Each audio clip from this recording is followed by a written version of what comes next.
Queen Elizabeth II's coffin now in Windsor Castle after one final journey through London. A hearse carried the coffin so mourners could say a last goodbye before the funeral service and finally her burial. The King's Guard and other military units marched along into Windsor Castle, as you can see right here. Political leaders and royalty from all around the world attended her state funeral at Westminster Abbey. Healthcare workers were among the approximately 2,000 mourners attending the service. It was the first state funeral since Winston Churchill's in 1965. On a wreath on top of the coffin was a handwritten note from her son, King Charles III, that read, quote, "In loving and devoted memory." London correspondent Trent Murray joins us now live from Windsor Castle in England. So, Trent, we know that there is a lot of pomp, a lot of ceremony that has taken place throughout the past 10 days. Explain to us the significance behind Windsor Castle and why Windsor is the final resting place for the Queen.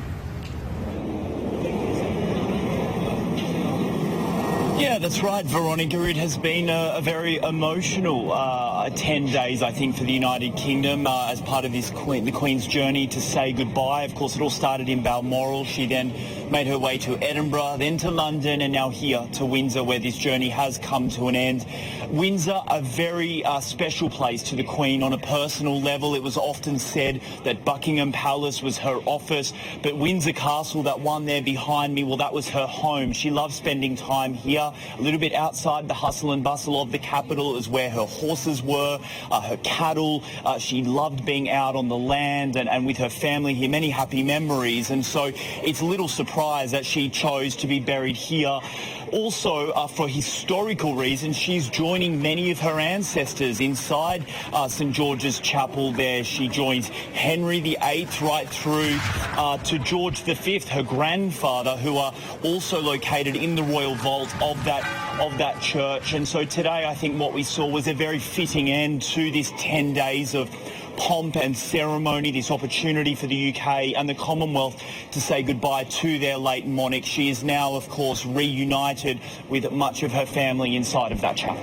And Trent, like you were saying, this is a place of great significance, of a lot of history, as she's being buried with her ancestors. And so it is a place to mourn, but it's also been a place to celebrate. I understand that Meghan and Harry were married there as well.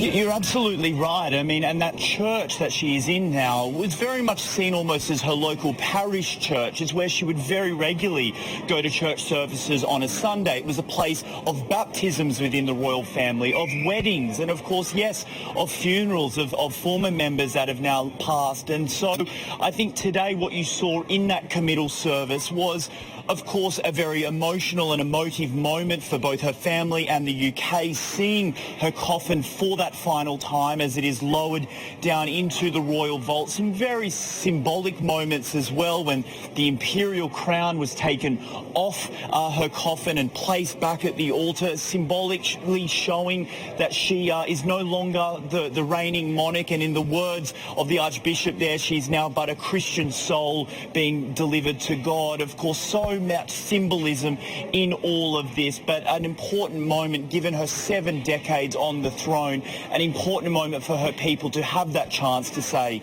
goodbye.